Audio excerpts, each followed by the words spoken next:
পৃথিবীর সর্বনাশের জন্য যারা দায়ী তারা আমরা সবাই এখানে হাজির। আমরা আসামি।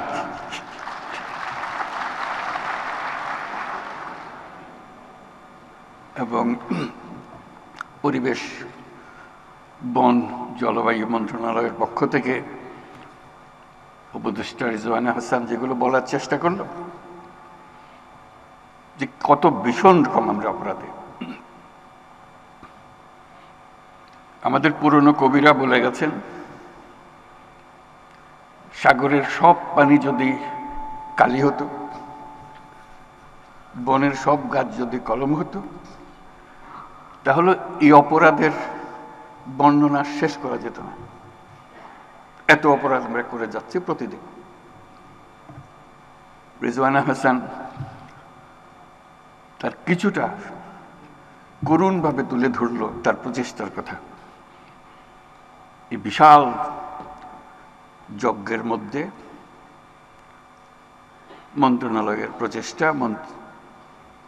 মন্ত্রণালয়ের উপদেষ্টা এবং তার যত সহকর্মী আছে তাদের জন্য আমরা হাততালি দিই একটা প্রচেষ্টা চালিয়ে যাওয়ার।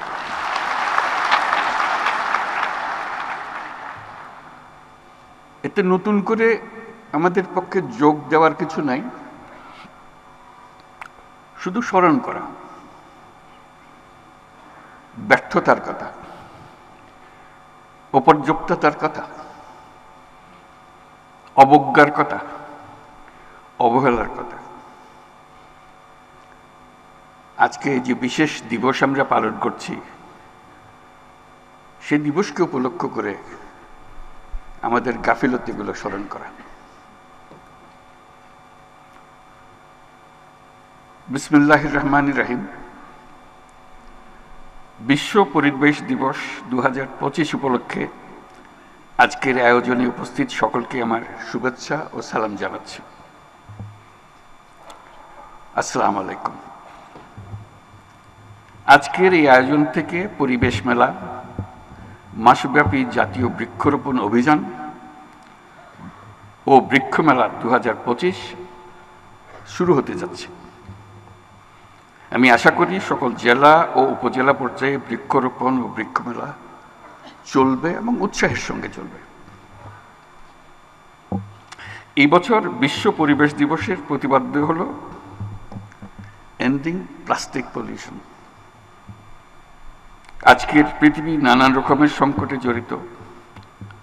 যুদ্ধ বিগ্রহ, প্রযুক্তির ব্যাপক প্রসার, অপব্যবহার আমাদের সামনে নানা রকমের চ্যালেঞ্জ সৃষ্টি করেছে। কিন্তু সেই চ্যালেঞ্জটা আমরা এখনো অনেকে উপলব্ধি করতে পারছি না, সেটা হলো প্রকৃতির বিধ্বংসী রূপ। এটা প্রকৃতির দোষ না, এটা আমাদের দোষ। আমরা মানুষ যারা এখানে বসবাস করি, প্রকৃতির সঙ্গে তাল মিলিয়ে চলার কথা, সেটা তাল মিলিয়ে না চলে উল্টো দিকে চলে। দোষটা প্রকৃতির না, দোষটা হলো প্রকৃতি বিধ্বংসী এক জীব যার নাম মানুষ।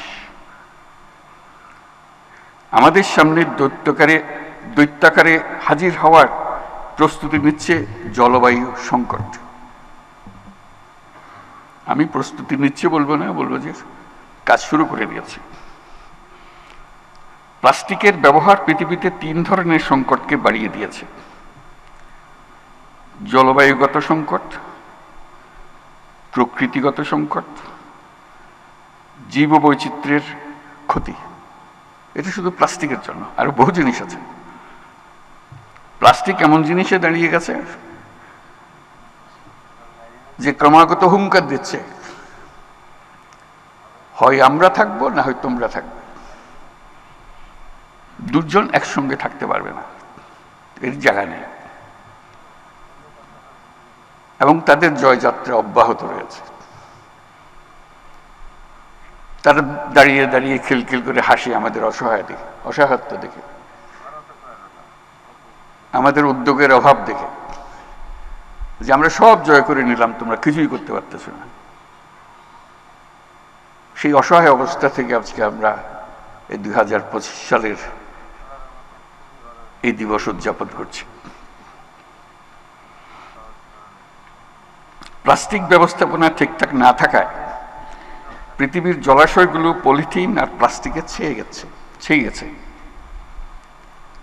জীববৈচিত্র্য ধ্বংসের মুখে পড়ছে। কেন? আমাদের কি শক্তি নাই বলে? তা না,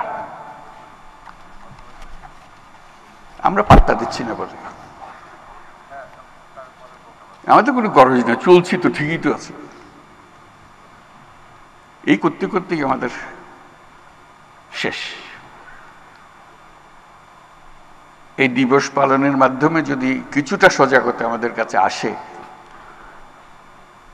নতুন দৃষ্টিভঙ্গি, নতুন কর্মোদ্যোগ আসে, তাহলে হয়তো একটা সম্ভাবনা সৃষ্টি হতে পারে। এখনো হয়নি। এখন আমরা অবলুপ্তির পথে, রক্ষা করার কোনো উপায় নাই। এই এমন এক জিনিস প্লাস্টিক, যার জন্ম আছে, মৃত্যু নাই। এই হলো তার বৈশিষ্ট্য। পৃথিবীর সব কিছুর মৃত্যু আছে, তার মৃত্যু নাই। এসব ক্রমাগত বাড়ে, তো ফলে সবকিছু সে জয় করে ফেলবে। আজকে যে আমরা মাইক্রোপ্লাস্টিকের কথা বলছি, এটা তো মাত্র শুরু। হেন জিনিস থাকবে না, তার বিচরণের বাইরে থাকবে। আমরা দিবস উদযাপন করে ঘরে ফিরে যাব, যথারীতি আগের মতো প্লাস্টিক ব্যবহার করব। এ সামান্য একটা জিনিস, এমন কি ক্ষতি করতে পারে আমাদেরকে? আমরা করতেই থাকব। মন্ত্রণালয় বলছে প্লাস্টিক বোতল রাখা যাবে না, আমরা হাসাহাসি করব। কাজ নেই তো, একটা প্লাস্টিক বোতলের পেছনে লাগছিল নাকি? এভাবে প্লাস্টিক অগ্রসর হবে। আমরা যদি আমাদের লাইফস্টাইল পরিবর্তন না করি, এই যুদ্ধে সামগ্রিকভাবে মানুষের পরাজয় অবধারিত। এর থেকে মুক্তি নাই। কিভাবে আমরা জীবন যাপন করব, তার মধ্যে এটা লিখিত হয়ে গেছে ফলাফল। প্লাস্টিকও আমরা ছাড়ব না, ধ্বংস আমাদেরকে ছাড়বে না। এই পথ থেকে আমরা কিভাবে বের হব, সেটাই হলো এখন আজকের দিনের বিবেচ্য আলোচ্য বিষয়।